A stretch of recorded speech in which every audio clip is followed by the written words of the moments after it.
हम आज से नई यूनिट स्टार्ट करने वाले हैं, that is your third unit which is named as administration and management. ठीक है, अब बात करते हैं एडमिनिस्ट्रेशन और मैनेजमेंट की। पहला टॉपिक है आपका उसमें इंपॉर्टेंट डायमेंशंस ऑफ मैनेजमेंट इन किसी के पास सिलेबस नहीं है तो फिर खोल के बैठो यार। Important dimensions of management in public administration, हम ये बात करने वाले हैं। बट इस यूनिट में हम सबसे पहले ये समझेंगे, बेसिक से स्टार्ट करेंगे कि कहाँ से क्या चीज उत्पन्न हो रही है, क्या कौन कौन सी टर्म्स हम यूज करने वाले हैं और उसका मतलब क्या होने वाला है। ठीक है, तो पहले तो हम लिख लेते हैं यूनिट 3।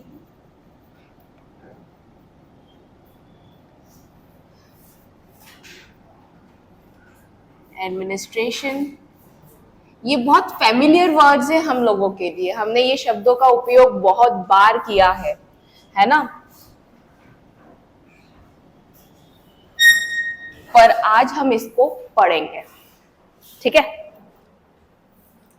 सो पहले हम एक कॉन्सेप्ट समझने वाले हैं जो कि है गवर्नेंस का, क्योंकि एडमिनिस्ट्रेशन से हम अगर रिलेट करेंगे तो पहले बात आएगी गवर्नेंस की, शासन की। ठीक है, एडमिनिस्ट्रेशन क्या होता है हिंदी में?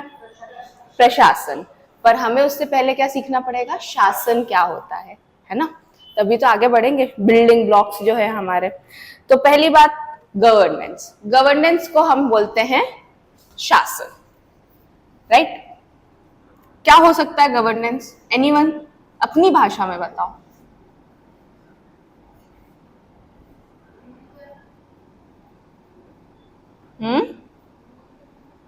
जोर से बोलो यार। रूल करना, ओके। और कुछ?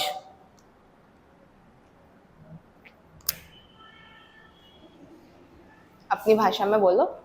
शासन क्या है यार? मेरा क्या, वो बाहुबली में क्या बोलती है वो, मेरा वचन ही मेरा शासन है ना, ऐसा डायलॉग है कुछ।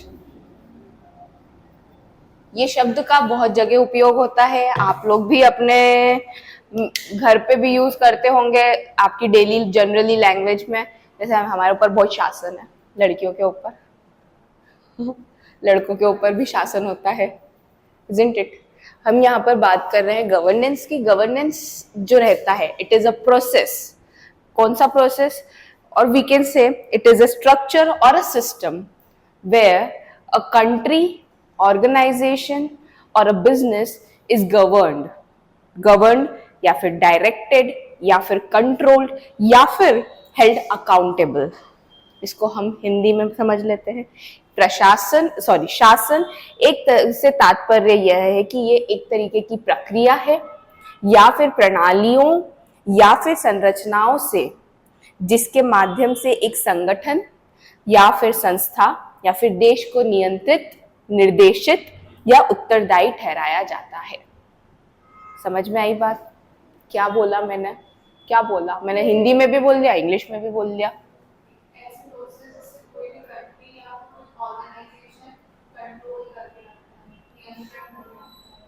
नियंत्रण करके रखता है, ठीक है।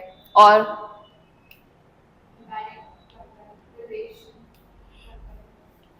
देखो, शब्दों को पकड़ो आप लोग। मैंने कल भी आप लोगों को बोला था कि आप लोग ऑब्जर्वेंट बने, ठीक है।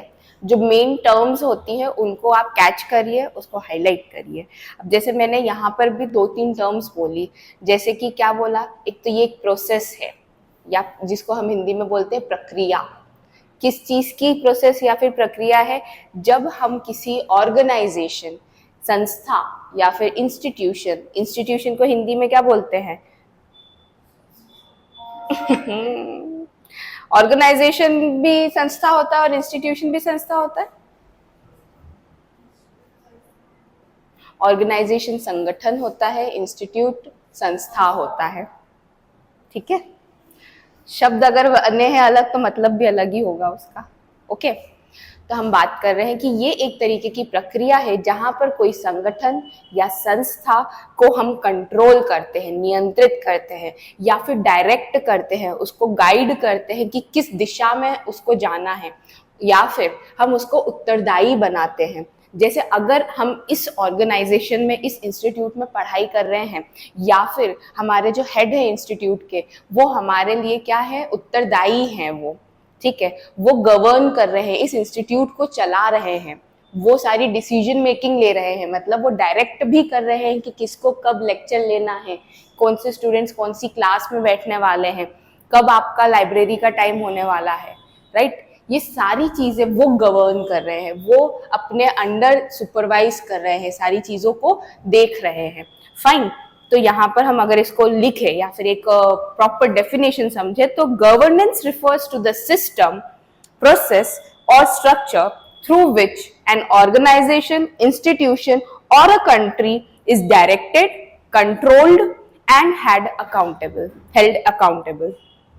अब ये अलग अलग पावर होती है इनके बीच में, सबके पास अगर कोई गवर्नेंस को फॉलो कर रहा है, शासन लगा रहा है, तो उसके पास ऑब्वियसली पावर होगी, वेरी ऑब्वियस थिंग है ये तो, है ना, जिसके द्वारा हम निर्णय लेते हैं, हमारी पॉलिसीज बनाई जाती है, हम क्या हमारे जो बाकी के स्टेक होल्डर्स है, जिनको हमारे मतलब हितधारक जिनको बोलते हैं, उनको हमारे इंस्टीट्यूट में शामिल किया जाता है, ये गवर्नेंस के अंडर होता है।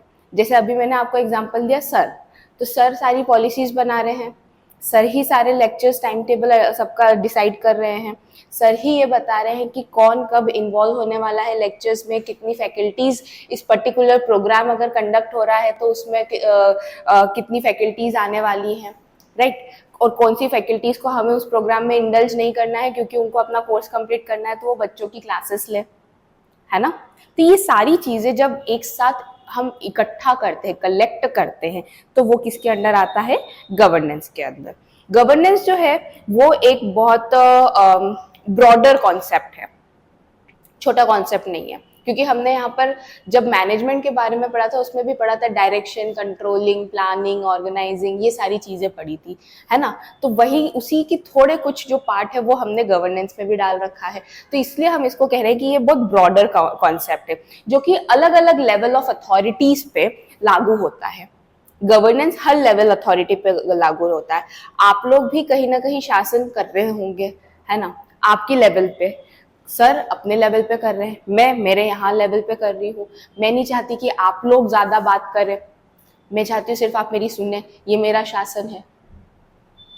ये भी हो सकता है। मतलब क्या है कि यहाँ पर हर लेवल ऑफ अथॉरिटी, जहां जहां आपके लेवल ऑफ अथॉरिटी का मतलब क्या होता है, कोई बता सकता है? अगर हम इसको हिंदी में बोले तो यस, विभिन्न स्तर के अधिकार जो होते हैं उनके ऊपर ये लागू होती है चीजें, जिसमें सरकारें भी आती हैं, जिसमें निगम भी आते हैं और जिसमें गैर लाभकारी संगठन भी आते हैं या फिर अंतर्राष्ट्रीय निकाय शामिल होते हैं। अगर किसी को ये चीज समझ में नहीं आई तो मेरा कहने का मतलब यहाँ ये है कि लेवल ऑफ अथॉरिटीज जो रहती है विच इंक्लूड्स गवर्नमेंट जो रहती है, सरकार होती है, उसको इंक्लूड किया जाता है इसमें। कॉर्पोरेशंस, जब निगम मैंने बोला तो मतलब हम म्युनिसिपल कॉर्पोरेशंस की बात कर रहे हैं या फिर कोई अलग कॉर्पोरेशन की बात कर रहे हैं, तो निगम, कॉर्पोरेशन एक ही चीज है, ठीक है। नॉन प्रॉफिट ऑर्गेनाइजेशन, जो सबको पता है क्या होता है, एनजीओज जो होते हैं उनके लिए भी गवर्नेंस की जरूरत होती है, या फिर इंटरनेशनल बॉडीज, उनके लिए भी गवर्नेंस की जरूरत होती है। इंटरनेशनल बॉडीज मतलब अंतर्राष्ट्रीय संगठन, अंतर्राष्ट्रीय संगठन जैसे IMF हो गया, है ना, WHO हो गया, बहुत सारे संगठन है हमारे पास। ये सारे जो संगठन होते हैं इनको भी गवर्न करना बहुत जरूरी है, अदरवाइज केओस क्रिएट होगा। केओस मतलब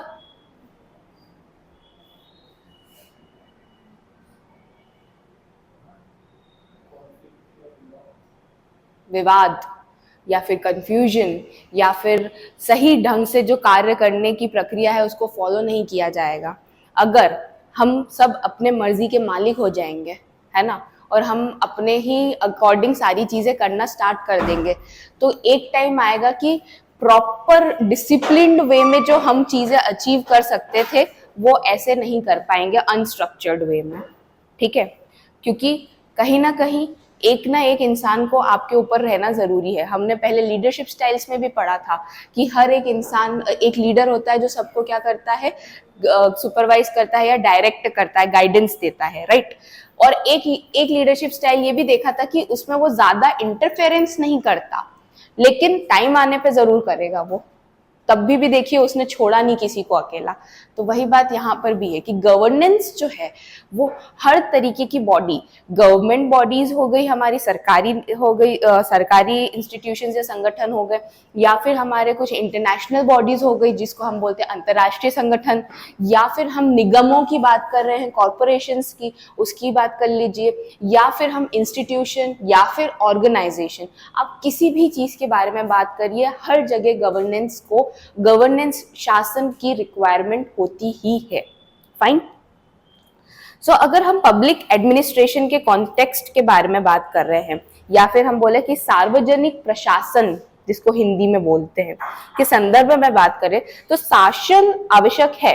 अब गवर्नेंस उसके लिए क्यों, ये हम एडमिनिस्ट्रेशन पढ़ रहे हैं, राइट।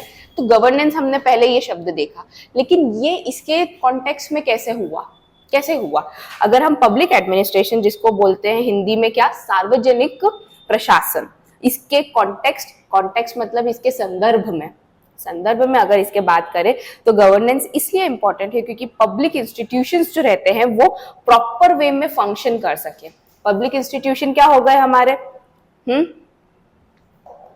जो सार्वजनिक संस्था होती है, जो गवर्नमेंट बॉडीज होती है, उन्हीं को बोलते हैं पब्लिक इंस्टीट्यूट। प्राइवेट इंस्टीट्यूट पता है, जैसे ये प्राइवेट इंस्टीट्यूट है ना, कोई प्राइवेटली ओन कर रहा है इसको। और पब्लिक मतलब जो गवर्नमेंट बॉडी है। फाइन।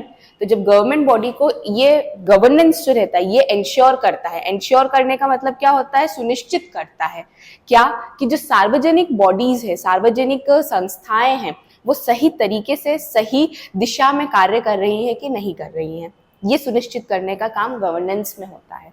इसलिए ये इससे रिलेटेड है एडमिनिस्ट्रेशन से, ठीक है। पारदर्शी रूप और नागरिकों के प्रति उत्तरदायी तरीके से कार्य करें, इसको भी सुनिश्चित करने का काम इसी का होता है।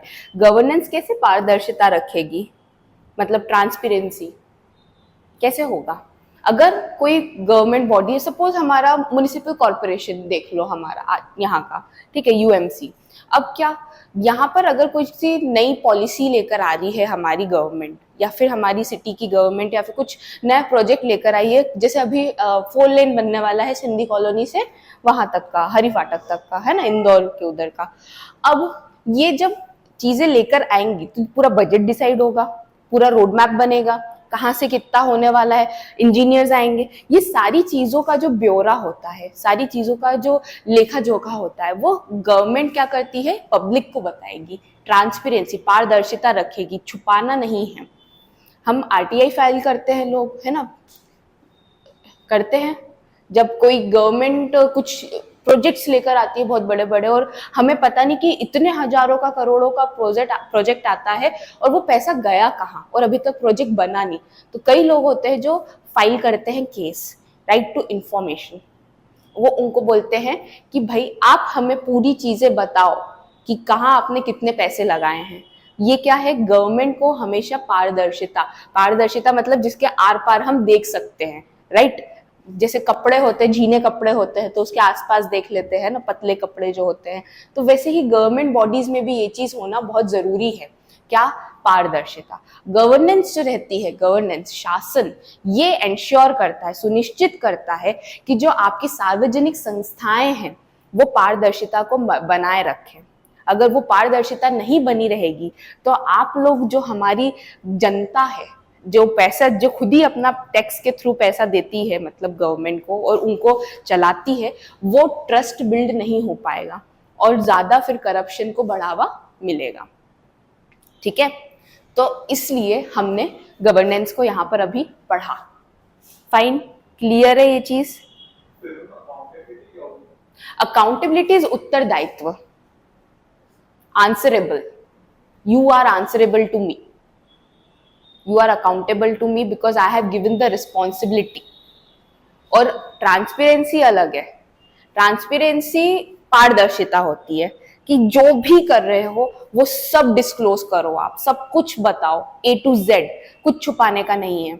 वेरएज अगर हम बात करें आपने अकाउंटेबिलिटी की, है ना, तो अगर मैंने कोई रिस्पॉन्सिबिलिटी दी है तो ये आपका फर्ज बनता है कि आप उसका मतलब पूरी तरीके से जो कैरी फॉरवर्ड करना है काम वो सही तरीके से करो, स्ट्रक्चर्ड वे में। और अगर मैं कोई सवाल उसके रिगार्डिंग पूछूं, उस प्रोजेक्ट के रिगार्डिंग या फिर उस रिस्पॉन्सिबिलिटी के रिगार्डिंग, तो आप उसको मेरे को आंसर करो।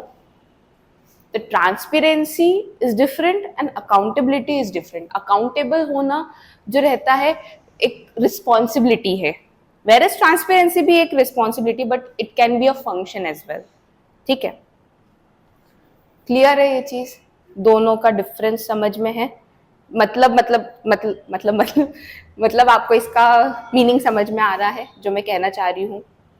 अकाउंटेबल जो रहता है वो आपकी मैनेजमेंट में अथॉरिटीज जो रहती है, जब आपको कोई प्रोजेक्ट दे रही है या फिर कोई काम आपको अलॉट कर रही है, तो आप उसके लिए उत्तरदायी हैं कि आपसे जब भी उस प्रोजेक्ट से रिगार्डिंग कोई क्वेश्चन पूछा जाए तो आप उसको आंसर कर सके। ठीक है, ये उत्तरदायी हुआ। अगर हमने बोला कि मम्मी ने हमें कोई घर में काम करने को दिया है और मम्मी ने बोला खाना बन गया तुम्हारा, ये काम दिया हमें, तो हम ढीले हैं, हमने कुछ मोबाइल चलाना शुरू कर दिया बीच में, हमारा खाना टाइम पे रेडी नहीं हुआ, तो अपन आंसरेबल है, मम्मी को अकाउंटेबल है, हमारा उत्तरदायी है ये कि हम उनको बताएं कि हम उस टाइम पे क्या कर रहे थे जो हमारा खाना सही समय पर नहीं बन पाया, है ना। तो ये transparency is a function, where is उत्तरदायी एक रिस्पॉन्सिबिलिटी है आपकी। क्लियर? क्लियर? कंफ्यूजन है क्या किसी को? Are you sure? ओके, अब हम गवर्नेंस के कुछ एस्पेक्ट्स पढ़ने वाले हैं, या फिर हम जिसको बोल सकते हैं शासन के प्रमुख पहलू।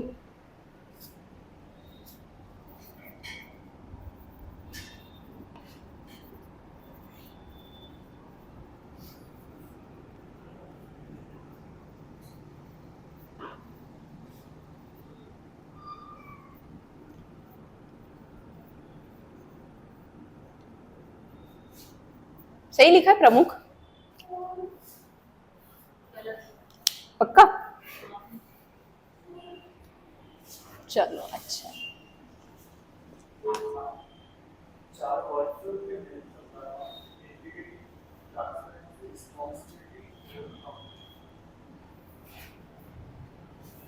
बता रही हूँ,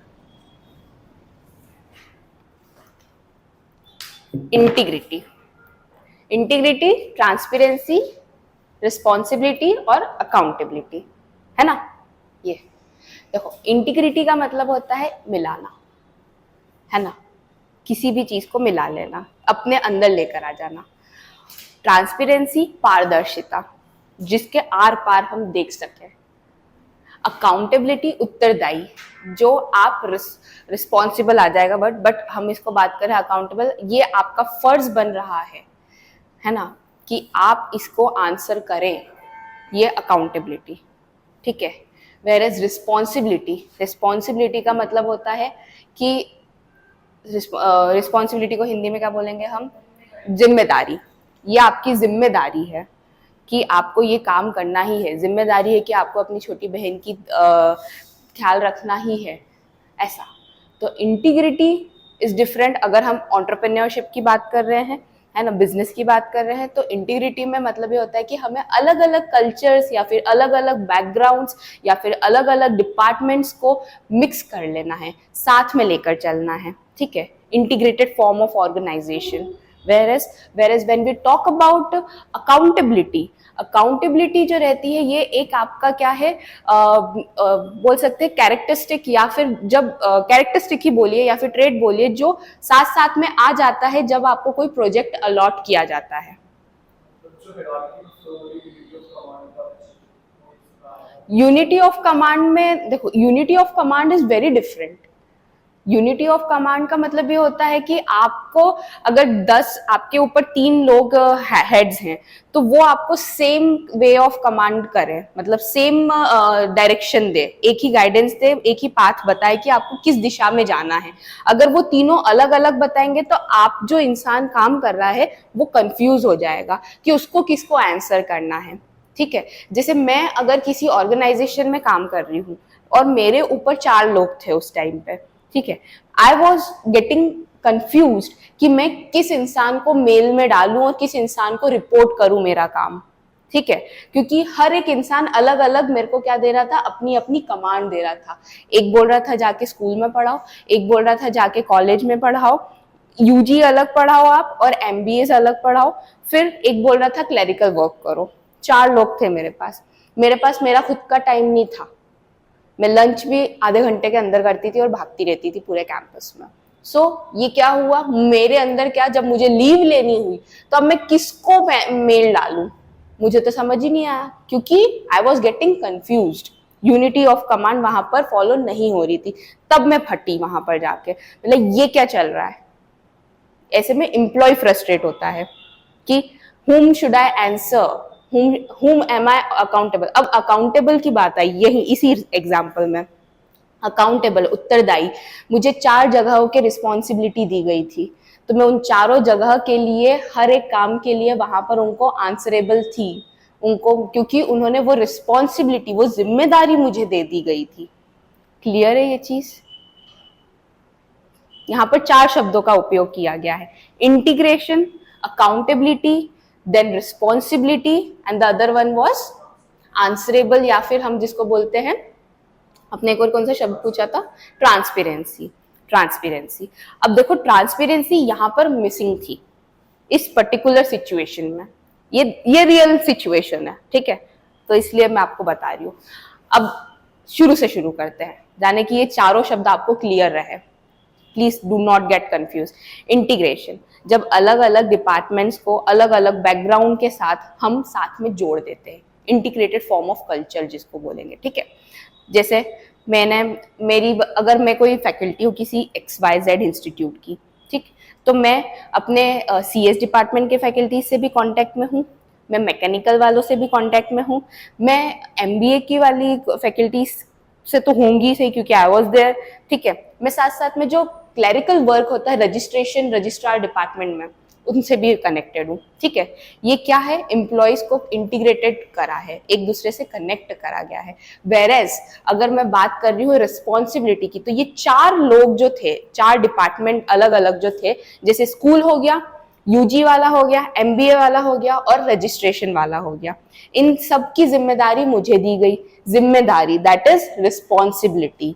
ठीक है, कि मुझे यहाँ पर भी जाके क्लासेस लेनी है 11 से 12, फिर मुझे यूजी में अपनी 3 घंटे की क्लासेस लेनी है, फिर उसके बाद मेरे को आधा घंटा देते हैं दया करके, अब खाना खा लो आप, है ना, फिर उसके बाद आप जाइए और फिर MBA की क्लासेस लीजिए 2 घंटे। ठीक है, ये ऐसा अब मेरे जो ये चारों पर्टिकुलर डिपार्टमेंट्स के जो हेड है ना, अलग अलग डिपार्टमेंट्स के, मैं इनको अकाउंटेबल हूँ। अकाउंटेबल मतलब कि मैं इनको आंसरेबल हूँ, जो भी इन्होंने मुझे जिम्मेदारी दी है। मुझे मेरा कॉलेज का जो यूजी का हेड है, HOD जो होता है, वो पूछ लेगा कि बीकॉम में क्या चल रहा है, BBA में क्या चल रहा है, मैम बताइए कोर्स कंप्लीट हुआ कि नहीं। फिर मुझे MBA वाला पूछ लेगा, मैम फाइनेंस के कोर्सेज का क्या हुआ, एग्जाम है नेक्स्ट मंथ में, आपने सारे नोट्स उनको दिए कि नहीं दिए। फिर मुझे स्कूल वाला पूछ लेगा, मैम आपका टेस्ट पेपर रेडी है कि नहीं है। मुझे रजिस्ट्रार पूछ लेगा, मैडम फाइलें जो दी थी 10 आपको, मैंने वो कंप्लीट करी कि नहीं करी। मैडम हो गई फ्रस्ट्रेट इतने में, मैडम बोले किस किस को मैं जवाब दूं, है ना, क्योंकि मैं तो सबके लिए अकाउंटेबल थी, क्योंकि मुझे चारों ने रिस्पॉन्सिबिलिटी दे रखी थी। ठीक है, रिस्पॉन्सिबिलिटी, अब अकाउंटेबल हो गया यहाँ पर, राइट। अब इसके बाद क्या हुआ, मैम हुई फ्रस्ट्रेट। ऐसे में एम्प्लॉइज जो है वो होते हैं कंफ्यूज, उनको रहता है ये डर कि मैं किसको जवाब दूं, हो जाते हैं कंफ्यूज, और वर्क जो रहता है वो सही तरीके से परफॉर्म नहीं होता है। यहाँ पर यूनिटी ऑफ कमांड जो थी वो नहीं थी। ये चाहते तो एक साथ चारों बैठ के एक टाइम टेबल डिसाइड करते और बोलते कि सिर्फ आप एक ही इंसान को रिपोर्ट करो, और पूरे दिन जो आपने करा है वो हमें बता दो, है ना। ये भी हो सकता था। मैम मेल डालना है तो आप एक ही इंसान को, जो डायरेक्टर है, उसको मेल डाल दो और अपना पूरा रिपोर्टिंग उसको कर दो, ये भी हो सकता था। बट यूनिटी ऑफ कमांड वहां पर मिसिंग थी। कमांड मतलब सबको पता है, बताना कि क्या करना चाहिए, डायरेक्शन देना, राइट। तो वो चीज मिसिंग थी। I was given a responsibility, मुझे जिम्मेदारी दी गई थी। 4 इंटीग्रेशन जब वहां पर उस पर्टिकुलर ऑर्गेनाइजेशन में फॉलो हो रहा था, बट वो मेरे लिए फॉलो नहीं हो रहा था। मुझे हर जगह उन्होंने इन्वॉल्व कर रखा था। इसके बाद मेरी रिस्पॉन्सिबिलिटी के साथ साथ मैं अकाउंटेबल थी वहां पर उनको आंसर देने के लिए। अब बात आती है ट्रांसपेरेंसी की। ट्रांसपेरेंसी में बात आई, वो भी इस मोमेंट पे, इस सिचुएशन पे मिसिंग थी। कैसे मिसिंग थी? क्योंकि जो एचओडीज थे दूसरे डिपार्टमेंट के, उनको नहीं पता था कि मैडम 11 से 12 के बीच में कहाँ जा रही हैं। उनको ये था कि मैडम घूम रही हैं। उनको ये नहीं बताया गया कि मैडम जा रही है स्कूल में पढ़ाना, साथ साथ में 12th को। ये ट्रांसपेरेंसी मेंटेन नहीं की गई थी। तो इससे क्या, फिर कॉन्फ्लिक्ट्स अराइज हुए। किसके बीच में? एचओडी के बीच में और एम्प्लॉय के बीच में। क्यों? क्योंकि अगेन उन्होंने मुझसे क्या पूछा? क्वेश्चंस। क्योंकि मैं उनको आंसरेबल थी उनके कोर्सेज के लिए। उन्होंने एक दिन पूछ लिया, कहाँ हैं आप 11 से 12 के बीच में? मैंने बोला मैं तो यहाँ क्लास में हूँ। देन मैंने आंसर जरूर करा, बट ट्रांसपेरेंसी वहां पर मेंटेन नहीं हुई, पारदर्शिता मेंटेन नहीं हुई। उनको सारी चीजें नहीं बताई गई कि इनको ये भी एक जिम्मेदारी दी गई है और वो चीज कर रही हैं, ठीक है। तो इससे क्या हो गया, उनके और एम्प्लॉय के बीच में क्या हो गए? कॉन्फ्लिक्ट्स, डिस्प्यूट्स, कि हाउ डेयर यू, ऐसी वाली चीजें आ गई। ऐसे में तो जब यूनिटी ऑफ कमांड होता है ना, वो मिसिंग होता है, तो बहुत सारा कंफ्यूजन होता है, बहुत सारी लड़ाइयाँ होती है इंस्टीट्यूट में, और सही वे, स्मूथ वर्किंग जो रहती है वो नहीं हो पाती है, ठीक है। जहां लड़ाइयाँ हुई वहां बंटाधार। तो इसलिए इंटीग्रेशन अलग है, अकाउंटेबिलिटी अलग है, रिस्पॉन्सिबिलिटी अलग है, ट्रांसपेरेंसी अलग है, सारी चीजें अलग है एक दूसरे से। इंटर रिलेटेड हो सकती हैं सब, लेकिन अलग है सब, ठीक है। और यूनिटी ऑफ कमांड तो बहुत ही अलग है। ओके, क्लियर है ये चीज? जो ये शब्द अकाउंटेबिलिटी और रिस्पॉन्सिबिलिटी, देखो रिस्पॉन्सिबिलिटी जिम्मेदारियां हो गई, है ना। आप रिस्पॉन्सिबल हैं। अब आप जिम्मेदारी पूरी कर रहे हैं कि नहीं कर रहे हैं, ये आपके ऊपर डिपेंड करता है। आपकी जिम्मेदारी है कि आप अपने पेरेंट्स के का ख्याल रखिए, ठीक है। कुछ बच्चे होते हैं जो छोड़ के चले जाते हैं, कुछ बच्चे जो होते हैं वो श्रवण कुमार रहते हैं, ठीक है। ये रिस्पॉन्सिबिलिटी है, जिम्मेदारी है। आपको वो या तो दी जाती है, ट्रांसफरेबल होती है, या फिर वो आपको मतलब पहले से ही आई हुई होती है, हायरार्की में ही आई हुई होती है। जैसे फैमिली की बात करते हैं तो वो रिस्पॉन्सिबिलिटी, जिम्मेदारियां हर एक इंडिविजुअल के ऊपर आती है। वेरेज अगर हम बात करें किसी ऑर्गेनाइजेशन की या इंस्टीट्यूशन की या एंटरप्रेन्योर्स की, तो उनको रिस्पॉन्सिबिलिटी दी जाती है कि आपकी ये रिस्पॉन्सिबिलिटी, आपकी ये जिम्मेदारी है कि आप अपना बिजनेस सही ढंग से चलाएं, जाने की आपको प्रॉफिट अर्न हो सके, ठीक है। वेरेज अकाउंटेबल, अगर जैसे बिजनेस के टर्म्स में बात कर रहे हैं, तो बिजनेस में अगर हम बात करें अकाउंटेबल की, तो जो एक इंडिविजुअल हायर लेवल अथॉरिटी पे है या फिर जो टॉप मैनेजमेंट के पद पर है, अच्छे डेजिग्नेशन पे, तो वो अपने एम्प्लॉइज को उत्तरदायी है, आंसरेबल है कि उनकी सैलरी टाइम पर क्यों नहीं आ रही, उसका रीजन बताए वो, ठीक है। ये मैंडेटरी है कि आपको बताना है, क्योंकि आपके ऊपर जिम्मेदारी थी इतने सारे एम्प्लॉइज की। क्लियर है ये चीज? Accountability is mandatory. अगर आपके ऊपर जिम्मेदारी आई है तो आप अकाउंटेबल हैं, होंगे ही, ऐसा।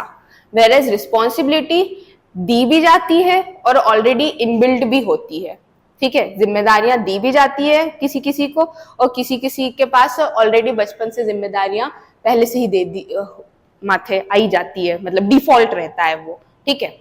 तो responsibilities, it can be like either you can perform or you cannot, that depends on an individual, but accountability आपको करनी ही है, आप हो ही उस चीज के लिए आंसरेबल, क्योंकि आपके ऊपर रिस्पॉन्सिबिलिटी है। क्लियर है? पीछे के तीनों, जागो ग्राहक जागो, मैडम बोलिए, क्लियर है? ठीक, किसी को डाउट आ रहा है अभी भी इन शब्दों में? पक्का? चलो ठीक है, हम आगे बढ़ते हैं। हम बात कर रहे हैं, फिर बोला, बात कर रहे हैं एस्पेक्ट्स ऑफ गवर्नेंस, या फिर जिसको बोल सकते हैं शासन के प्रमुख पहलू। अब शासन के प्रमुख पहलू क्या होते हैं? देखो, तुम लोग ये बात डिस्कस कर रहे थे और उसमें वही शब्द आ गया, अकाउंटेबिलिटी, दैट इज जवाबदेही। हिंदी में, इंग्लिश में बोल रही थी बार बार आंसरेबल आंसरेबल आंसरेबल, आंसरेबल को हिंदी में बोल देंगे जवाबदेही। जो गवर्नेंस, इफेक्टिव गवर्नेंस होती है, वो अकाउंटेबल होती है कि आप डिसीजन मेकर हो। रुको, इसको लिख लेते हैं हम।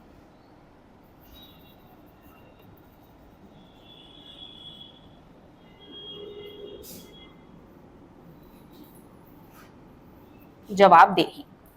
Effective governance requires a system of accountability, ensuring that decision makers are held responsible for their actions. Again वही चीज उन्होंने बोली जो मैंने बोली आपको। इनका जो गवर्नेंस, शासन जो होता है, शासन, प्रभावी शासन जो रहता है, वो ये सुनिश्चित करता है कि निर्णय वाले अपने कार्यों के लिए उत्तरदायी रहें। जिन गवर्नेंस, जैसे ये इंस्टीट्यूट है, यहाँ के कोई हेड है ना, एक्स इंसान जो है, वो जब वो डिसीजन ले रहा है आप लोगों के लिए, तो वो आप लोगों के लिए जवाबदेही भी है। उसको अगर आप कुछ क्वेश्चंस करोगे उस डिसीजन से रिलेटेड कि सर आपने हमारा लेक्चर अभी तक क्यों नहीं लगाया, जनरल स्टडीज का या फिर मैथ्स का, एप्टीट्यूड का, किसी का भी ले लीजिए, तो ये लेक्चर क्यों नहीं लगाया हमारे टाइम टेबल में अगले नेक्स्ट वीक के, तो सर आपके लिए जवाबदेही रहेंगे, उनके डिसीजंस के लिए वो जवाबदेही हैं जो आप लोगों के लिए उन्होंने लिया है। तो गवर्नेंस इंश्योर करती है, ये सुनिश्चित करती है कि ये वाला जो पहलू है वो सही तरीके से फॉलो हो। ठीक है, जैसे म्युनिसिपल कॉर्पोरेशन की बात कर लेते हैं हम, निगम अध्यक्ष, निगम आयुक्त जो होते हैं, है ना, ये सबसे ऊंचे पद पे रहेंगे, उनसे नीचे अलग अलग लोग रहते हैं, बाबू रहते हैं, इंजीनियर्स रहते हैं, और भी पता नहीं कौन कौन से लोग रहते हैं। तो उनका क्या काम है? क्या वो सबके पास जा जाके बोल रहे हैं तूने ये काम करा, तूने ये काम करा, तूने ये काम करा? No, that person has the responsibility of whole city. ठीक है, उसके पास पूरा एक कॉर्पोरेशन है, तो वो इंडिविजुअली तो नहीं करेगा, लेकिन वो अपना शासन जरूर करेगा। क्या शासन करेगा? कि आप लोग जो अलग अलग इंडिविजुअल्स हैं, उस पर्टिकुलर जनता की अगर कोई परेशानी होती है तो आप जवाबदेही होंगे उसके, कि आपको उसका आंसर करना जरूरी है, उसका सोल्यूशन देना जरूरी है, और अगर आप नहीं देंगे तो आपके ऊपर मैं एक्शन लूंगा फिर। तो ये गवर्नेंस जो रहती है वो इंश्योर करती है, सुनिश्चित करती है कि ये सारी चीजें सही तरीके से सही दिशा में चलती रहे। ठीक है, ये था हमारा अकाउंटेबिलिटी। अगर हम इसको हिंदी में पढ़ें तो इसमें लिखा है कि प्रभावी शासन के लिए जवाबदेही की प्रणालियों की आवश्यकता होती है, जिससे यह सुनिश्चित हो सके कि निर्णय लेने वाले अपने कार्यों के लिए उत्तरदायी हैं। है ना, क्लियर है चीज? अगर हिंदी के नहीं समझ में आया तो इंग्लिश में, effective governance requires system of accountability, ensuring that decision makers are held responsible for their actions। उन्होंने जो एक्शन लिए हैं, जो डिसीजन लिए हैं, उसके लिए वो रिस्पॉन्सिबल रहें। ठीक है, फिर इसके बाद आता है हमारा एक और पहलू, that is authority and decision making, that is जिसको हम बोलते हैं अधिकार या अधिकार और निर्णय निर्माण।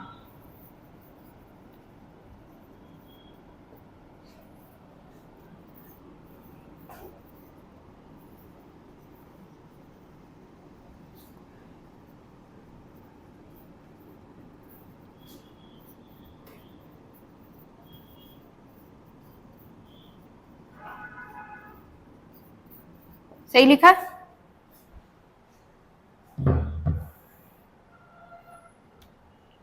अब शासन जो रहता है वो ये सुनिश्चित करता है कि जो अलग अलग संगठन हैं उन्हीं के भीतर जो भी पावर्स हैं, जो भी शक्तियां हैं, या फिर जो भी हम बोल सकते हैं अधिकार जो है, वो सही तरीके से वितरित किए गए हैं कि नहीं किए गए हैं। वितरण मतलब सबको सही तरीके से डिस्ट्रीब्यूट हुआ है कि नहीं हुआ है।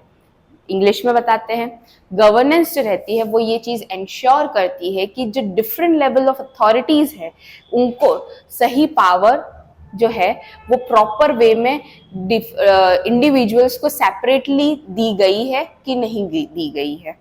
ठीक है, this includes defining who will make the decision, how decisions are made and how power is exercised. अब ये चीज क्या होता है, ये सुनिश्चित करते हैं, देखो अथॉरिटी भी आ रही है और डिसीजन मेकिंग भी आ रही है, दो चीजें आ रही है। गवर्नेंस शासन ये सुनिश्चित करता है कि हर एक लेवल ऑफ अथॉरिटी पे हर एक अधिकारी जो है उसको उसकी पावर्स दी गई हैं, शक्तियां दी गई हैं कि नहीं दी गई हैं। किससे रिलेटेड? डिसीजन मेकिंग से, निर्णय लेने के, कि आप कौन से डिसीजन ले सकते हो, कब ले सकते हो, और उसको कैसे हमें एक्सरसाइज करना है, दैट इज कैसे उसको हमें एग्जीक्यूट करना है, या फिर उसको हम हिंदी में बोले तो कैसे उसको लागू करना है। ठीक है, मैंने आप लोगों को ये पावर दे दी कि आप अपने हिसाब से अपना करिकुलम जो है वो डिसाइड करिए।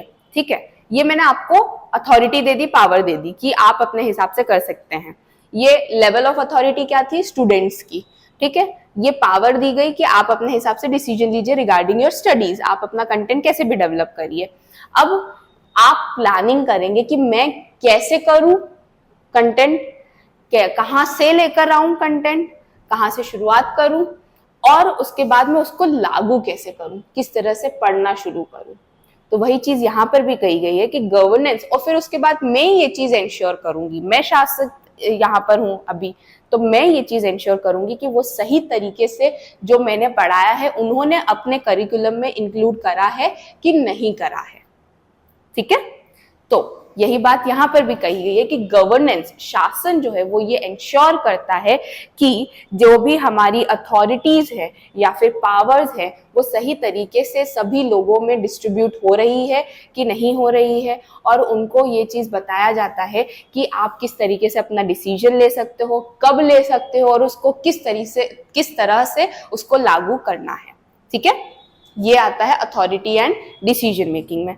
फिर नेक्स्ट आता है वही हमने जो शब्द पढ़ा, दैट इज ट्रांसपेरेंसी। हमने जो जो शब्द पढ़े हैं वो यहाँ पर आ रहे हैं। पारदर्शिता,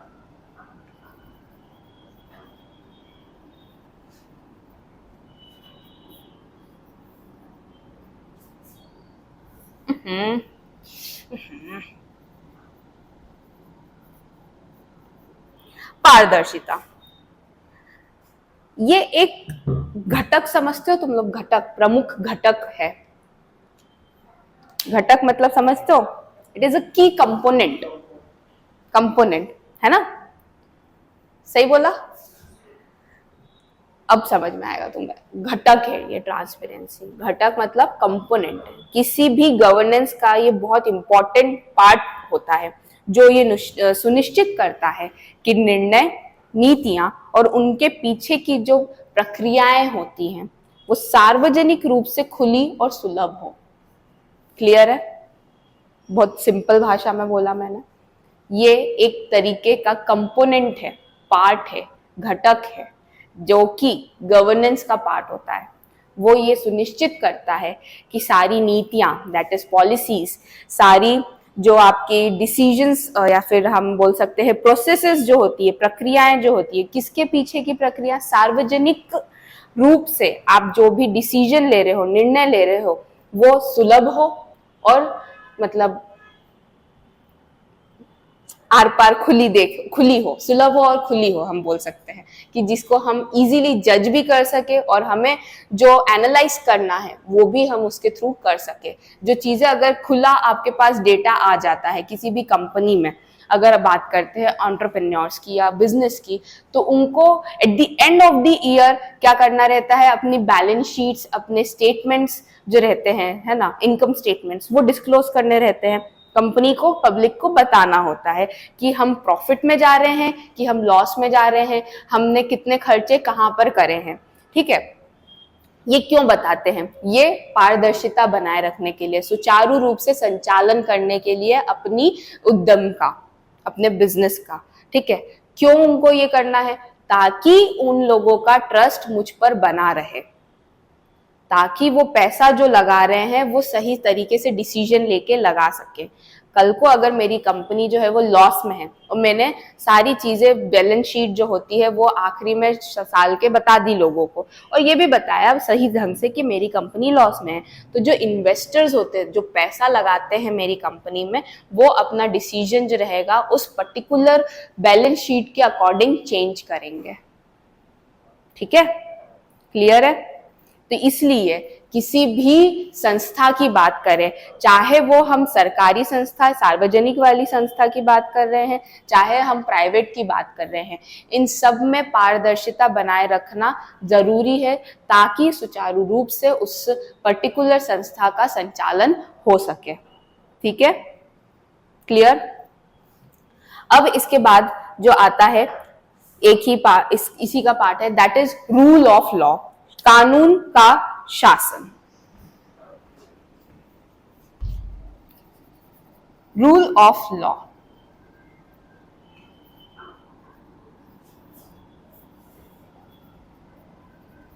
व्हाट डज इट मीन? क्या हो सकता है इसका मतलब? गवर्नेंस से क्या मतलब है इसका, कैसे उसके कॉन्टेक्स्ट में है?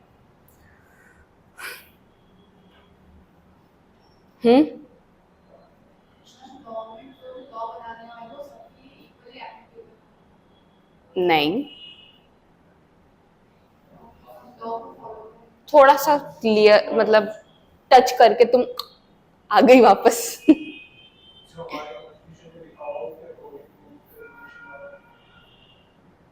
ऐसा है क्या?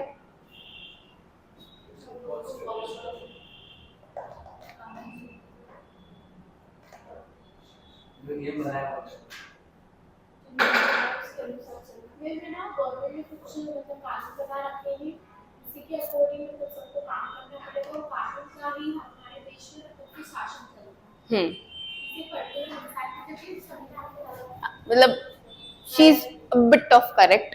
जैसे गवर्नेंस जो रहता है, शासन जो रहता है, वो कुछ रूल्स जो मतलब कानून बनाए गए हैं उन्हीं के अकॉर्डिंग चलेगा, और उनके अकॉर्डिंग चलने के साथ साथ ये वो भी देखता है कि जितने भी व्यक्ति, इंडिविजुअल्स है या संगठन जो हैं, उनको क्या क्या रिस्पॉन्सिबिलिटी देनी है, और उनके अधिकार जो है उनको परिभाषित करता है, जिम्मेदारियों को बताता है, डिफाइन करता है कि ये आपका अधिकार है।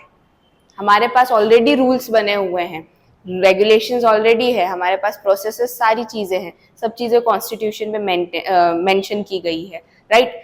पर उनको सुचारू रूप से बताना, खुले तरीके से, है ना, कि डायरेक्ट बता देना कि ये आपका काम है, परिभाषित करना, उसको डिफाइन कर देना। जैसे हमारे सर अगर होंगे, है ना, इस इंस्टीट्यूट के, तो उनका डिसीजन मेकिंग करने का जो पावर है वो ऑलरेडी उनको पता है, वो डिफाइंड है उनकी पावर, उनकी अथॉरिटी। वेरेज अगर उनको ये नहीं बताया कि ठीक है आप डिसीजन नहीं ले सकते फैकल्टीज के लिए, सिर्फ फैकल्टीज ही लेंगी, तो ये क्या होगा? गलत होगा। क्यों?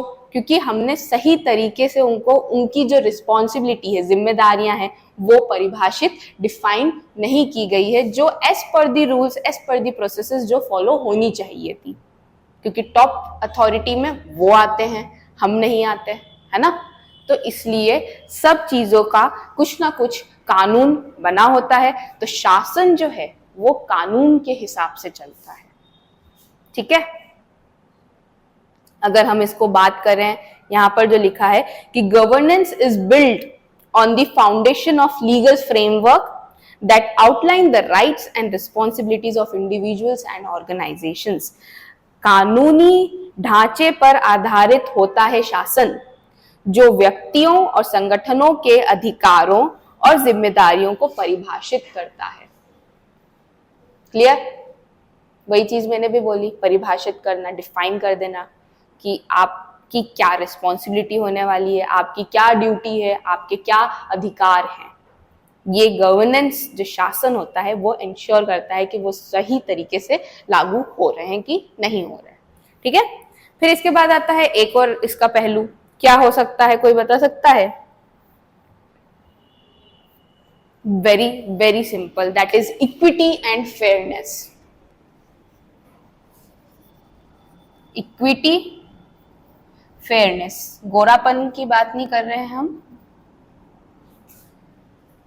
फेयर एंड लवली वाली बात नहीं कर रहे हैं, यहाँ पर निष्पक्षता की बात कर रहे हैं।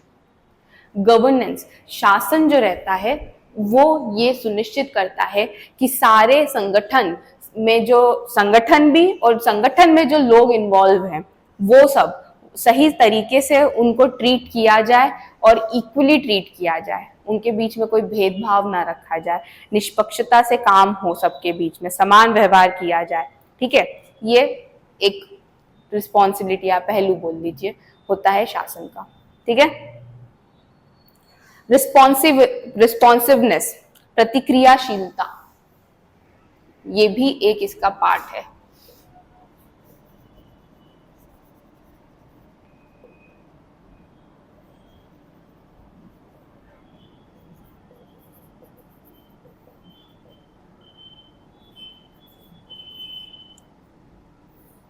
प्रतिक्रियाशीलता मतलब आपका प्रतिक्रिया करने का, प्रतिक्रिया मतलब रिस्पॉन्ड करने का जो टाइम होता है वो सही होना चाहिए। ये गवर्नेंस जो शासन जो रहता है ये क्या बोलते हैं, शासन करने के लिए बहुत इंपॉर्टेंट होता है। क्या इंपॉर्टेंट होता है कि आप लोग जो इन्वॉल्व हैं, इंडिविजुअल्स जो उस गवर्नेंस का पार्ट है, गवर्नमेंट बॉडी का पार्ट है, वो पब्लिक की जो क्वायरीज आती है या चैलेंजेस आते हैं या प्रॉब्लम्स आती है उसको सही तरीके से सही समय पर उसका रिस्पॉन्स करें, रिस्पॉन्ड दें उसको। मतलब रिस्पॉन्ड मतलब क्या होता है, प्रतिक्रिया देना, है ना, और सही समय पर। कल को अगर कोई इंसान जो है उसके घर में फाइनेंशियल प्रॉब्लम है और वो गवर्नमेंट से पैसों के लिए बात करने आया है या फिर बोलने आया है कि मेरे बिल माफ कर दीजिए, और या फिर ऑपरेशन नहीं हो रहा है तो कृपया करके मेरे पैसे भर दीजिए, आयुष्मान कार्ड जो होता है वो आगे नहीं बढ़ पा रहा है या इंश्योरेंस का पैसा है जो वो नहीं मिल पा रहा है, तो गवर्नमेंट अगर उस समय पर बोल दे 2 दिन बाद आना,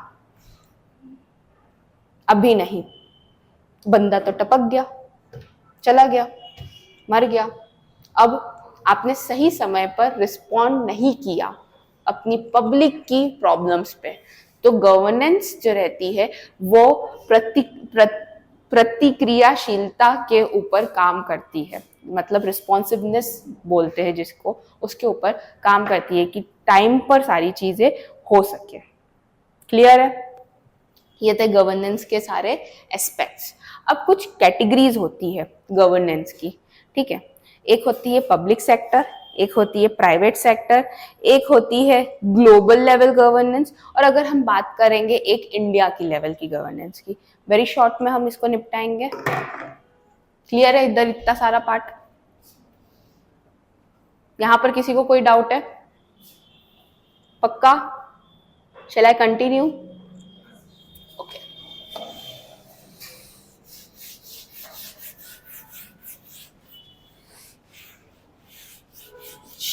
मतलब यहाँ पर जो टर्म्स यूज होती हैं, देखो ट्रांसपेरेंसी भी यूज हुई लेकिन अलग तरीके से यूज हुई, यहाँ पर अकाउंटेबिलिटी भी यूज हुई, अगेन अलग तरीके से यूज हुई। टर्म्स आप लोगों को साउंड सेम करेंगी, आपको मतलब लगेगा कि सबका सेम है लेकिन वो अलग है। ठीक है, इंसान हम सब हैं लेकिन हम सब आपस में अलग अलग है कि नहीं, तो वही चीज यहाँ पर भी है। ओके, हम यहाँ पर बात कर रहे हैं, अरे यार मेरे को इधर करना पड़ेगा, आलस आ रहा है। Categories, please try to understand कि मैंने यहाँ पर लिखा है, so I did not wanted to rub that governance word. ठीक है, सी मेरा कैसा जा रहा है, बाप रे, छी। हाँ, कैटेगरीज, कैटेगरीज ऑफ गवर्नेंस। पहली कैटेगरी होगी governance of the public sector. अभी तो मैं जाती।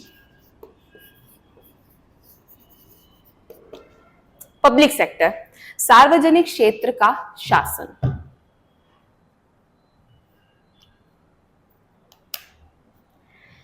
सार्वजनिक, अब यहां पर एक डिबेट हमेशा होती है। किससे रिलेटेड डिबेट होती है? बहस होती है, मतलब डिबेट का मतलब ये कि शासन और राजनीति आपस में संबंधित है या नहीं है। पब्लिक, जहां पर सार्वजनिक बातें आ गई, तो आप लोगों को क्या लगता है, बताइए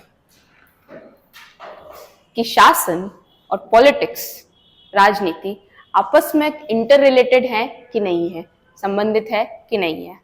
what do you guys think? How?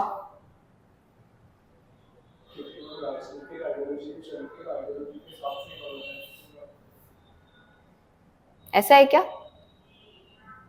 और बाकी लोग अपने अपने विचार व्यक्त करिए।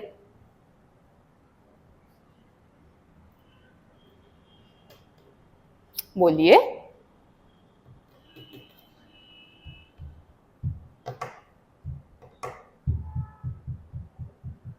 बोलो बोलो। राजनीति और शासन क्या संबंधित है कि नहीं है? राजनीति का जो शासन है अगर देखा जाए तो राजनीति के जो वो ही शासन करते हैं और बिल वगैरह पास भी उनकी मर्जी से होता है, तो कहीं ना कहीं शासन राजनीति का ऐसा है क्या? आप शासन प्रशासन नहीं, प्रशासन अलग है। मैंने शुरू में बोला था कि प्रशासन पढ़ना है, उससे पहले हम पढ़ेंगे शासन। शब्दों का खेल है जनाब।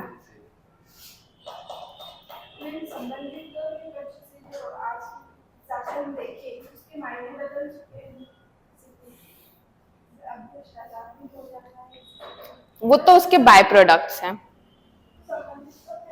संबंधित है। गवर्नमेंट जो है बॉडी है जो गवर्नेंस करे, जो गवर्नेंस उसका फंक्शन है, और गवर्नमेंट एक बॉडी है जो लेजिस्लेट करे। गवर्नमेंट की तो बात ही नहीं कर रहे हैं हम यहाँ पर, तो हम पॉलिटिक्स की, राजनीति की बात कर रहे हैं। गवर्नमेंट अलग है, राजनीति अलग है भाई।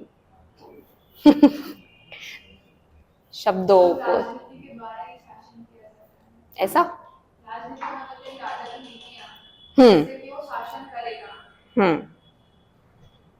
ठीक है। और कोई? अरे अपने विचार बताओ। अच्छी बात है आप लोग बता रहे हो, फिर मैं तो मेरे बताऊंगी ही सही। हाँ, अलग अलग करके देख लेते हैं ना क्या होता है।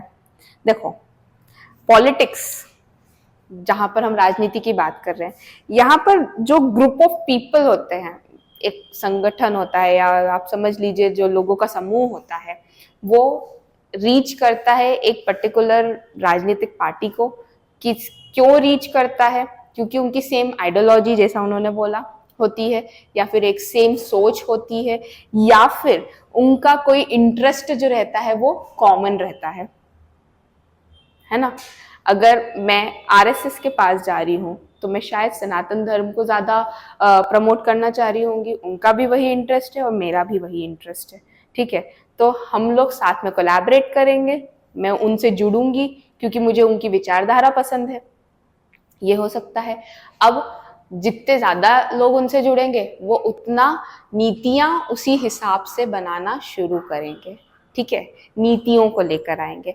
जैसे इन्होंने बोला कि राजनीति से जो रहता है, नीति राज जो आप लोगों ने डिफाइन करा है वर्ड को, है ना, कि राजा ही नीतियां बनाता है, या फिर what ever you guys said, तो वही चीज यहाँ पर भी लागू हो रही है कि राजनीति में जब भी कोई इंडिविजुअल इन्वॉल्व हो रहा है तो उनका एक कॉमन इंटरेस्ट होगा, तभी वो इन्वॉल्व हुआ है, और उस कॉमन इंटरेस्ट के बेसिस के ऊपर हम नीतियां बनाते हैं, पॉलिसीज बनाते हैं, या फिर हम कुछ बोल सकते हैं ऐसी रूल्स रेगुलेशंस जो रहती हैं वो लेकर आते हैं, जाने की हमारी सोसाइटी का बेटरमेंट हो सके।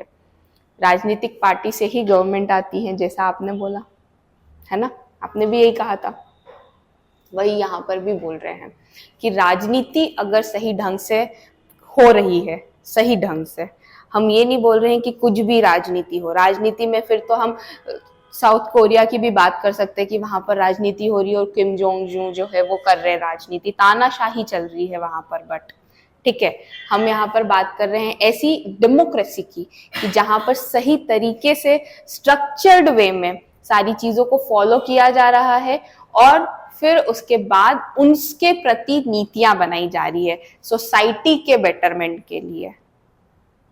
उन्होंने, अगर हम साउथ कोरिया की बात करें, उन्होंने सोसाइटी की बेटरमेंट के लिए नहीं सोचा है, उन्होंने अपने बेटरमेंट के लिए सोचा और उसके हिसाब से वो नीतियां बना रहे हैं और दूसरे लोगों पर थोप रहे हैं। क्लियर है? हमारे यहाँ सबके इंटरेस्ट के अकॉर्डिंग वैरायटी है, हम सबकी सुनते हैं क्योंकि हमारा अधिकार दिया गया है संविधान में ये चीज, है ना। तो उसके हिसाब से नीतियां बनाई जाती है और उस पर्टिकुलर सेक्शन ऑफ सोसाइटी के बेटरमेंट के लिए बनाई जाती है।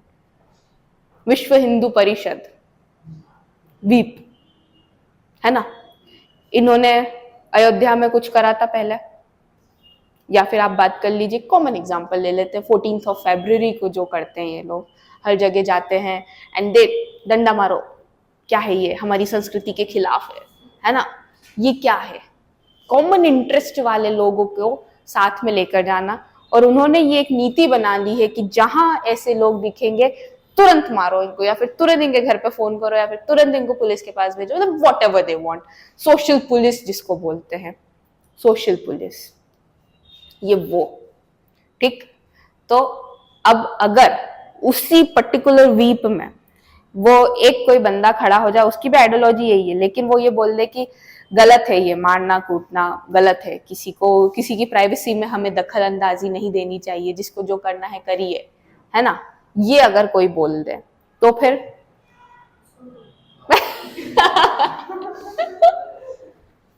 तो फिर उसको अलग कर देंगे, अलग थलग कर देंगे, है ना। क्यों? क्योंकि उसकी आइडियोलॉजी सेम नहीं हो रही थी वहां पर।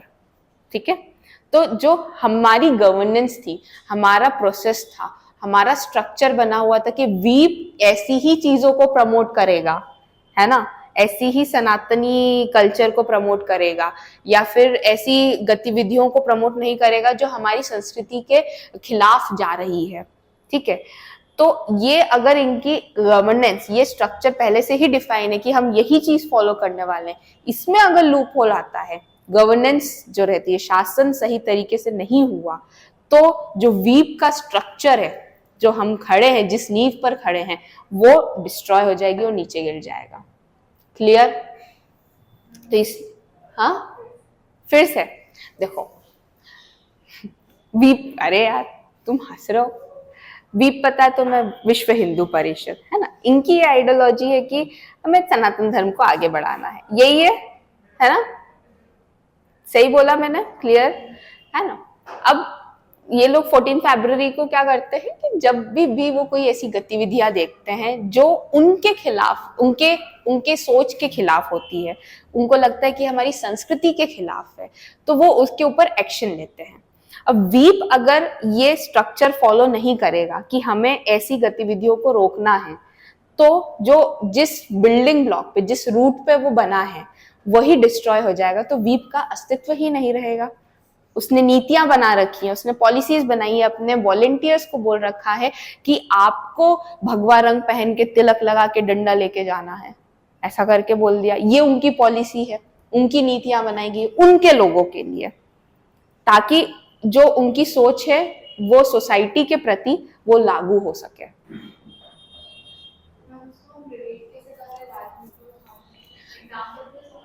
हाँ, अब मैं शासन पे भी आ रही थी, ये पॉलिटिक्स का बताया मैंने। अब जो गवर्नेंस की अगर हम दूसरे हाथ पे बात करते हैं, तो गवर्नेंस जो रहता है वो प्रोसेस को इन्वॉल्व करता है। गवर्नेंस जो रहता है वो एक प्रतिक्रिया को लेकर चलता है।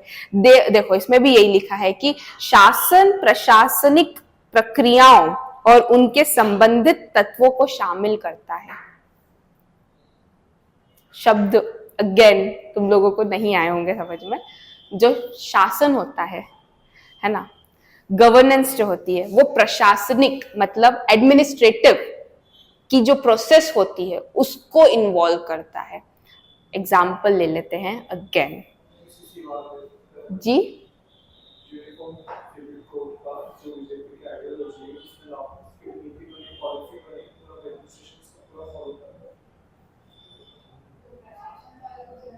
प्रशासन ने इसको इम्प्लीमेंट करा है।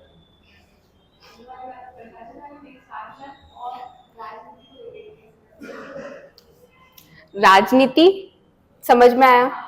राजनीति को अगर हम रिलेट करेंगे शासन से तो तभी राजनीति सही ढंग से होगी।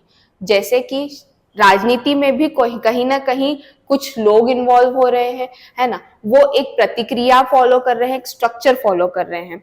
अगर विश्व हिंदू परिषद का कोई हेड जो थे वो अगर उस चीज को सही तरीके से इम्प्लीमेंट नहीं करते, गवर्नेंट मतलब वो क्या बोलते हैं, सुपरवाइज नहीं करते कि हमारी जो पॉलिसीज है, हमारी जो नीतियां हैं वो सही तरीके से एक्सरसाइज हो रही है कि नहीं हो रही है, या एग्जीक्यूट इम्प्लीमेंट हो रही है कि नहीं हो रही है, तो वो सही तरीके से उनकी पार्टी जो है वो खड़ी नहीं हो पाती। तो शासन और राजनीति दोनों इंटर रिलेटेड है। आप एग्जाम्पल ले लीजिए, हमारी गवर्नमेंट का ही ले लीजिए, बीजेपी का ही ले लीजिए, या फिर आप कोई सी भी गवर्नमेंट का ले लीजिए पार्टी का। अगर एडमिनिस्ट्रेटिव्स जो होते हैं, प्रशासनिक जो पद पर रहते हैं लोग, ब्यूरोक्रेट्स, ठीक है, यही हमारी गवर्नमेंट चला रहे हैं। अब देखिए, बात करते हैं नीतियों की। नीतियां कौन लेकर आती है? गवर्नमेंट लेकर आती है, ठीक है, वो प्रेजेंट करती है पार्लियामेंट में, राइट। वहां पर से जब सारे बिल सब लोग एक्सेप्ट कर लेते हैं, सारे जितने भी वहां पर सांसद बैठे रहते हैं, जो भी है, वो लोग जब एग्री करते हैं तब जाके उस बिल पे साइन होता है और वो बिल जो है आगे बढ़ता है ना। अब क्या हुआ, ये नीतियां गवर्नमेंट लेकर आई है, किसके लिए लेकर आई है? सोसाइटी के बेटरमेंट के लिए लेकर आई। यहाँ पर राजनीति आई क्योंकि राजनीतिक पार्टी, पॉलिटिकल पार्टी का इन्वॉल्वमेंट हुआ है। वेरएज हम बात कर रहे हैं शासन की। अब इनका काम था बनाना नीतियों का, गवर्नमेंट का काम था नीतियां बनाना। वही बात कर रहे हैं हम ब्यूरोक्रेट्स की, प्रशासनिक अधिकारियों की। इनका काम है उस नीतियों को लागू करवाना, उसको देखना कि सही तरीके से हर जगह जो है वो नीतियां फॉलो हो रही है कि नहीं हो रही है। अब इनके जो नीचे, ब्यूरोक्रेट्स के नीचे भी लोग होंगे, है ना, वो अब ये इंश्योर करेंगे कि जो ब्यूरोक्रेट्स ने बोला है वो सही तरीके से एक्सरसाइज हो रही है चीजें कि नहीं हो रही है। गवर्नेंस, शासन, रूल्स जो बनाए हैं उसी मापदंड में वो चल रहे हैं कि नहीं चल रहे हैं, ठीक है। तो ये ऐसे इंटर रिलेटेड हुआ है। राजनीतिक पार्टी नीतियां बनाती हैं, राजनीतिक पार्टी पहले गवर्नमेंट बनेगी, गवर्नमेंट बनेगी तो नीतियां बनेंगी, नीतियां बनेंगी तो शासन जो है, प्रशासनिक जो अधिकारी हैं वो उसको सही तरीके से लागू करेंगे। एक दूसरे से कनेक्टेड है। जब नीतियां ही नहीं बनेंगी तो लागू क्या करेगा इंसान? तो उसका अस्तित्व ही नहीं रहेगा ब्यूरोक्रेट्स का।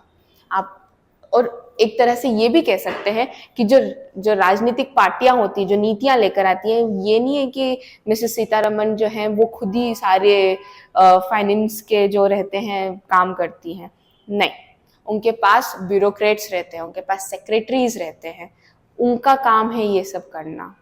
वो उनको बताते हैं कि आपको ये नई पॉलिसी लेकर आनी है। She is not the one जो बोल रही है कि चलो आउट ऑफ नोवेयर खड़े हो गए और बोल दिया आज से टैक्स स्लैब जो है ये होने वाला है, 5 लाख के ऊपर टैक्स देना है आपको।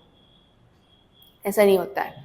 तो शासन और राजनीति दोनों रिलेटेड हैं, किसी ना किसी वे में रिलेटेड है। राजनीति जो है, राजनीति से नीतियां आती हैं, नीतियां जो है, नीतियों को एग्जीक्यूट करने का काम जो है वो शासन का होता है।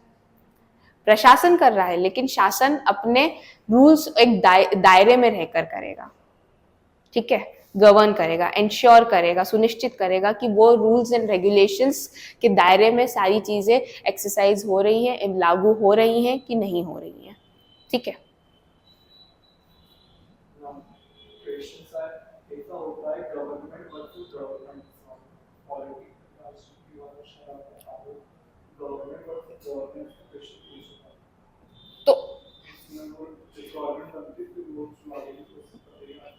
तो हाँ, तो मतलब इंटर रिलेटेड ही तो हो गया दोनों चीज।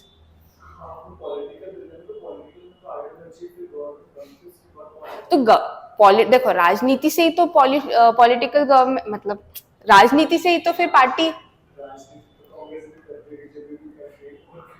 तो लेकिन जो जीत, वही तो बोला, जो जीतेगा वो अपनी आइडियोलॉजीज को लेकर आएगा ना, वही अपनी बेटरमेंट करेगा सोसाइटी के लिए।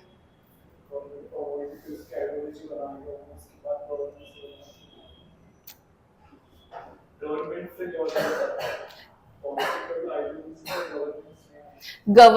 नहीं नहीं नहीं नहीं, गवर्नेंस अपने हिसाब से काम करेगी, उनके लिए ऑलरेडी स्ट्रक्चर डिफाइन है, उनके लिए रूल्स और रेगुलेशंस ऑलरेडी मतलब मेंशन हो चुका है कि आपको ये काम करना है। आप लोगों ने नायक देखी होगी, नायक मूवी है ना, उसमें सीएम पद पे पहले अमरीश पुरी जी थे, उनका सेक्रेटरी कौन था?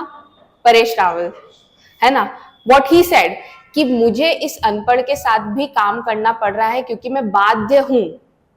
वो सेक्रेटरी है उनका, चाहे उस पद पर, वो पद जो है वो फ्रिक्वेंटली चेंज होता जाएगा, कोई ना कोई आदमी दूसरा आता जाएगा, पर वो सेक्रेटरी जो है वो बाध्य है अपने रूल्स से, अपने पद से, उसके पद से, और उसको जो अधिकार दिए गए हैं, पावर दी गई है उससे। तो वो क्या बोलता है लास्ट में अनिल कपूर को, क्या बोलता है कि मैं खुश हूं कि कोई आज मुझे पढ़े लिखे के अंडर काम करना पड़ेगा।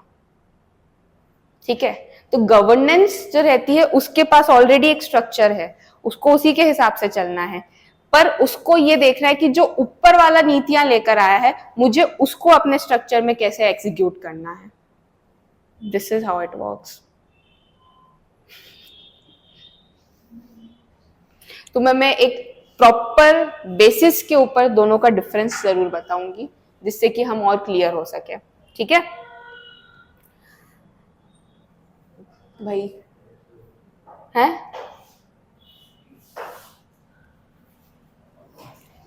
अब कैटेगरीज ऑफ गवर्नेंस में एक और कैटेगरी आती है, दैट इज प्राइवेट सेक्टर, मतलब निजी क्षेत्र।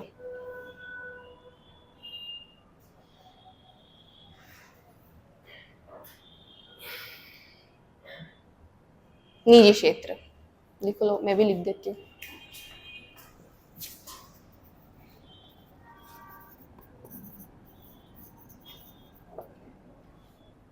अब इसमें क्या होगा गवर्नेंस का काम भाई? Governance governance governance yes yes, दोनों ने बोल दिया सही। प्राइवेट सेक्टर में यही होता है कि हम एक हायरार्की फॉलो करते हैं, जिसमें हमने हर एक इंडिविजुअल को उसके पद के अनुसार सारी रिस्पॉन्सिबिलिटीज या पावर या फिर डिसीजन मेकिंग की जो अथॉरिटी होती है वो हमने उसको दे रखी होती है। तो वो उसी के अनुसार अपना आगे जो नीचे जो लोग हैं उसके, या फिर जो उसको प्रोसेस करनी है एक प्रोजेक्ट की या प्रोग्राम की या किसी भी आप बात कर लीजिए किसी भी टास्क की, तो वो सही तरीके से लागू करेगा अपने पद के अनुसार, अपने रूल्स, उसके अथॉरिटीज, उसकी पावर, उसकी डिसीजन मेकिंग प्रोसेस के अकॉर्डिंग ही वो चलेगा जब प्राइवेट सेक्टर की बात करते हैं। ठीक है, हम यहाँ पर क्लियरली डिफाइन कर देते हैं सबकी रिस्पॉन्सिबिलिटी, सबकी जिम्मेदारियों को क्लियरली बता देते हैं कि आप ही डिसीजन लेंगे, आपके अलावा कोई नहीं लेगा। जैसे अगर हम बात करें कोई कॉस्मेटिक्स की कंपनी है, ठीक है, तो जो मार्केटिंग का हेड रहेगा वो ही डिसाइड करेगा कि हमें कौन सा चैनल यूज करना है हमारे एडवर्टीजमेंट के लिए। ठीक है, हम उनको सिर्फ राय दे सकते हैं, लेकिन डिसीजन एट द एंड उसी का ही होने वाला है। क्लियर है? तो ये था प्राइवेट सेक्टर। फिर इसमें it's important to note that public policies also affect private organizations, not just governmental ones. इनका कहना है कि जो सार्वजनिक नीतियां होती हैं, है ना, वो अक्सर हमारे सिर्फ सरकारी संगठनों को ही नहीं बल्कि निजी संगठनों को भी अफेक्ट करती है। गवर्नमेंट की जो पॉलिसीज, रूल्स एंड रेगुलेशंस रहते हैं, जो ये एक्सटर्नल फैक्टर में आता है, वो हमारे कंपनी जो प्राइवेट सेक्टर जो है उसको भी अफेक्ट करता है। अगर गवर्नमेंट ने बोल दिया कि आपको रिबेट मिलने वाला है सिर्फ वुमेन एंटरप्रेन्योर को, तो ज्यादा प्राइवेट सेक्टर में फिर वुमेन एंटरप्रेन्योर आने लग जाएंगी, वो अपने नाम से रजिस्टर कराना शुरू कर देंगी बिजनेस को, या फिर उनके हस्बैंड का बिजनेस होगा तो हस्बैंड जो है वो अपनी वाइफ के नाम से करना शुरू कर देगा, सो दैट उसको गवर्नमेंट की पॉलिसी का फायदा हो सके। ठीक है, ये था प्राइवेट सेक्टर। फिर इसके बाद आता है ग्लोबल लेवल गवर्नेंस, मतलब वैश्विक स्तर पर जो गवर्नेंस होती है।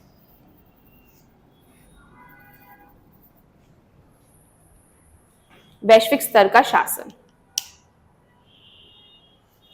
जब हम कोई शासन या फिर रूल्स या रेगुलेशंस विश्व स्तर पर बनाते हैं, उनके अलग अलग कंट्रीज के नीड्स को डिटरमाइन करने के बाद। यस, या फिर हम बात कर लें IMF की, इंटरनेशनल मॉनेटरी फंड्स, है ना, ये एक संगठन है, इंटरनेशनल फंड मतलब संगठन है। इन्होंने क्या कर रखा है कि इसके मेंबर्स में या फिर पूरे वर्ल्ड में कभी भी किसी भी कंट्री को जरूरत पड़े पैसों की आगे बढ़ने के लिए, या भूखमरी आ गई या फिर कुछ भी होता है, तो उसमें उनको पैसा देने का काम इन लोगों का। वर्ल्ड बैंक भी वही है। वर्ल्ड बैंक, पाकिस्तान ने बोला वर्ल्ड बैंक से हमें उधारी दो, पैसा दे दो, उनने मना कर दिया। बोले काहे को, क्यों देते को, क्यों? क्योंकि पाकिस्तान ने जो पहले का लोन लिया था वही पेमेंट नहीं हो रही है, वहां पर इन्फ्लेशन जो है बहुत ज्यादा है अभी। समझ लीजिए पाकिस्तान इज, हाँ, अरे अरे अरे, ये थोड़ा सा सेंसिटिव टॉपिक है कश्मीर। आप लोगों को मैं मेरा पर्सनल एक्सपीरियंस जरूर बताऊंगी। Father was posted in Kashmir, तो वी नो द रियलिटी। जो दिखाया जाता है वो होता नहीं, और जो होता है वो दिखाया नहीं जाता। ठीक है, तो ग्लोबल लेवल जब भी नीतियों का निर्माण किया जाता है, अलग अलग कंट्रीज या फिर अलग अलग वर्ल्ड में जो पार्ट्स हैं उनको ध्यान में रख कर, तब उसको बोलते हैं ग्लोबल लेवल गवर्नेंस। ठीक है, ये कलेक्टिवली बेनिफिट करता है सबको, going beyond the interest of a class, society, country, state और ऑर्गेनाइजेशन। ये अपनी सीमाओं से परे है। अगर हम इसको ऐसे बात करें, ये किसी भी कंट्री को डिफरेंशिएट नहीं करेगा दूसरी कंट्री से। ये किसी भी कंट्री को उनके रिलीजन के बेसिस पर नहीं करेगा कि इस्लामिक कंट्री का अलग होना चाहिए, दूसरे क्रिश्चियंस का अलग होना चाहिए, हिंदूज, जैन्स, इन सब का अलग होना चाहिए। नो, ये म्यूचुअल बेनिफिट के लिए काम कर रहा है, सबके हित के लिए काम करेगा, ग्लोबल लेवल गवर्नेंस। ठीक है, फिर आती है गवर्नेंस इन इंडिया। इंडिया में कैसी गवर्नेंस होती है?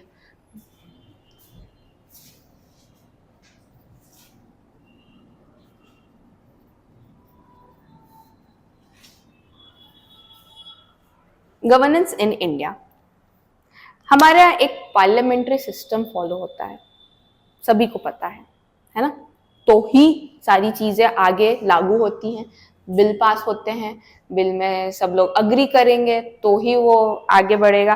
फिर हमारे राष्ट्रपति जो हैं वो उस पर साइन करते हैं, तो बहुत सारी प्रक्रियाएं होती हैं, फिर उसको हम करते हैं execute. So specific council of ministers is responsible for the governance of the country. अलग अलग हमारे पास काउंसिल्स बनाए गए हैं, मतलब अलग अलग परिषद बनाए गए हैं, मंत्रियों के डिपार्टमेंट बनाए गए हैं। कोई एग्रीकल्चर डिपार्टमेंट है, कोई फाइनेंस डिपार्टमेंट है, कोई नीति आयोग है, कोई एंटरप्रेन्योरशिप के लिए भी एक, उद्यमियों के लिए भी आयोग बनाया गया है, वुमेन के लिए बनाए गए हैं आयोग, चाइल्ड केयर के लिए बनाए गए, एंड नंबर ऑफ आयोग हैं हमारे यहाँ, इलेक्ट्रिसिटीज के लिए, पानी के लिए, रेलवेज के लिए, पता नहीं क्या क्या है जो हमने कभी सोचे भी नहीं हो। ठीक है, तो ये सारे जो आयोग बनाए गए हैं अलग अलग विभिन्न, इनके मंत्रियों का काम है कि हमारी कंट्री का गवर्नेंस जो है वो सही तरीके से हो सके। क्यों? क्योंकि वो सिर्फ अपनी आयोग के लिए रिस्पॉन्सिबल होंगे। अगर मैं रेलवे की बात करूं तो रेलवे के जो मिनिस्टर हैं वो सिर्फ रेलवेज के लिए रिस्पॉन्सिबल रहेंगे। उनको पता है कि अभी मेरे कंट्री में क्या डिमांड हो रही है रेलवेज की, हमें किस, अब आज की तारीख में लोग एसी ज्यादा जाने लग गए हैं एसी में एज कम्पेयर टू स्लीपर। पहले जनरल में जाते थे, जनरल से फिर थोड़े मूव हुए, हम अपर क्लास में आए तो स्लीपर में जाने लग गए, स्लीपर के बाद हम एसी में जाने लग गए, क्योंकि स्लीपर में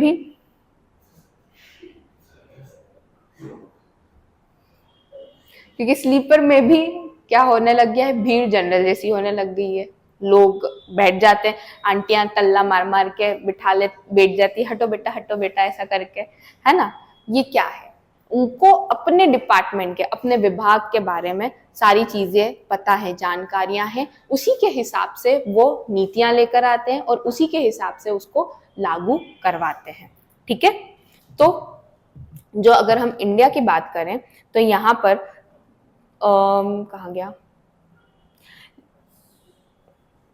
3 ब्रांचेस में ये डिवाइड है। बस नहीं, ये आखिरी चीज सुन लो फिर बस करना, ठीक है। 3 ब्रांचेस में डिवाइड है ये। पहला है द लेजिस्लेचर, दूसरा है द एग्जीक्यूटिव और तीसरा है जुडिशरी। क्या होता है?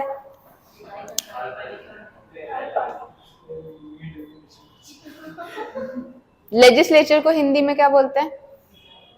विधायिका। क्या होता है इसमें? एग्जीक्यूटिव को हिंदी में क्या बोलते हैं? कार्यपालिका। इनका क्या काम है? लागू करना। पक्का? अच्छा, फिर उसके बाद जुडिशरी। जुडिशरी को क्या बोलते हैं? न्यायपालिका। और न्यायपालिका का क्या काम है? न्याय देना। अभी कुछ हुआ न्यायपालिका से रिलेटेड? यस, क्या हुआ उसमें, क्या हुआ?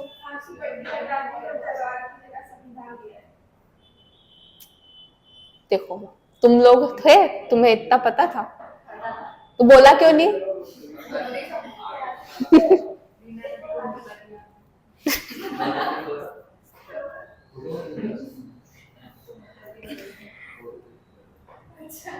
हाँ जी, तो वही चीज अभी नई आई है, मूर्ति में चेंजेस लेकर आ गए, पट्टी हटा दी, कानून अंधा नहीं रहा, पुस्तक दे दी तलवार के बजाय।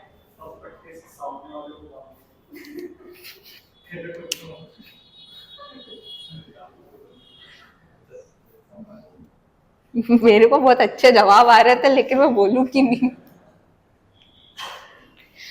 तो हम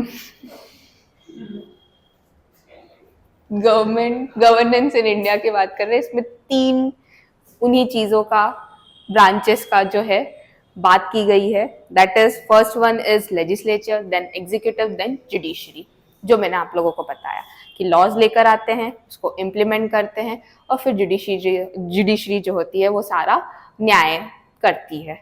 अगर न्याय नहीं दिया गया तो फिर जनता खुद न्याय कर देती है कभी कभी, बहुत सारी चीजों के लिए, that you guys are very aware of.